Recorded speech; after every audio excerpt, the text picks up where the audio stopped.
Senhor presidente, senhoras e senhores senadores que nos acompanham nessa sessão virtual do nosso Senado Federal, nesta última semana de trabalho deste ano de 2023.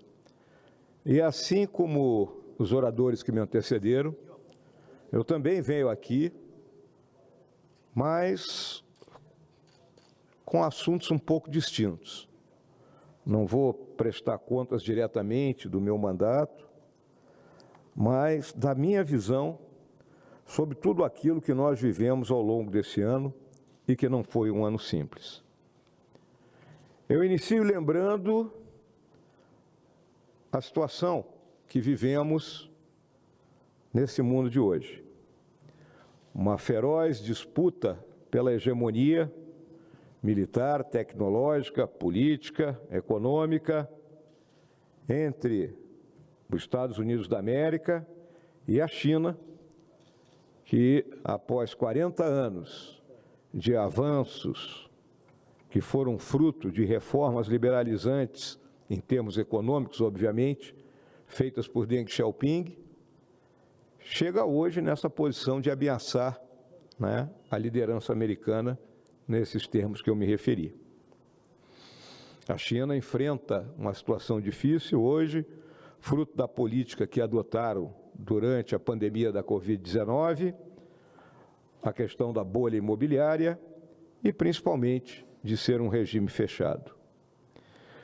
Temos um conflito na Europa continental, algo que julgávamos que deveria ter sido terminado após a Segunda Guerra Mundial e que devastou aquele continente durante 6 anos. Hoje temos aí uma série de uma rede de streaming que mostra, em detalhes o que foi aquele conflito e a destruição causada no continente europeu.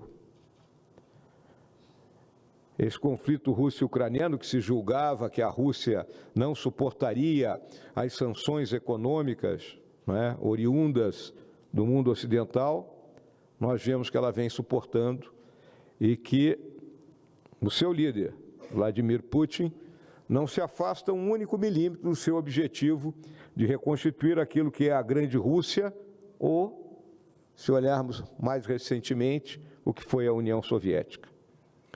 O Oriente Médio continua a nos preocupar e agora com um conflito entre a organização terrorista Hamas, cujo único objetivo é varrer do mapa o Estado de Israel, com as mortes e a destruição se empilhando umas por cima das outras. E o que eu lamento de ver é que a esquerda brasileira e mundial não reconhece que isso não é um conflito entre Estados, mas é, sim, o conflito entre uma organização terrorista que se arvora de porta-voz do seu povo e não é contra um Estado instalado. E daí também, nos últimos tempos, vemos o ressurgimento do terceiro mundismo em cima daquilo que se convencionou chamar de Sul Global, como mais uma forma de... E aí o Brasil se junta nesse grupo? Não, porque nós, senador Exalci, vejamos isso como uma solução dos problemas brasileiros, mas se junta nessa visão de esquerda, vamos dizer, do coitadinho, do pobrezinho, coisa que nós não somos. Nosso governo tem dificuldade de compreender isso, não entendeu isso até hoje. Não entendeu, buscou se meter nas eleições na Argentina e passa vexame. Nós não podemos nem devemos interferir na situação interna de outros países, independente de gostar ou não gostar do governante de turno, porque compete a cada povo escolher o responsável por conduzir a seus destinos. Vimos, então, uma não representação do Brasil na posse de do governo de um vizinho importantíssimo como a Argentina. E lá se foi o chanceler de fato, o chanceler de direito, porque o chanceler de fato está tratando de outros assuntos. E entre eles, a questão da Venezuela e da Guiana, que eu já me referi aqui há pouco. Temos a questão da mudança climática, muito discurso. Sabemos que para enfrentar e procurar impedir que a temperatura na Terra aumente de forma desproporcional e, com isso, torne insustentável a vida em vários locais do planeta, é um processo de transição energética onde o país, o Brasil, não deve nada para ninguém.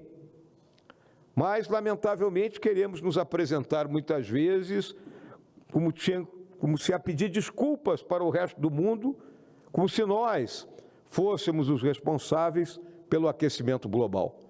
O Brasil não é, não foi, nem nunca será responsável pela marca que já se atingiu em termos de aquecimento global. E temos que, em qualquer fórum, deixar isso muito claro. Então, mais uma vez, o nosso governo atua dentro de uma visão de sul global ou terceiro mundista, né, sem impor efetivamente aquilo que é e o que nós somos em termos de não só da conservação do meio ambiente, mas de produção de energia limpa.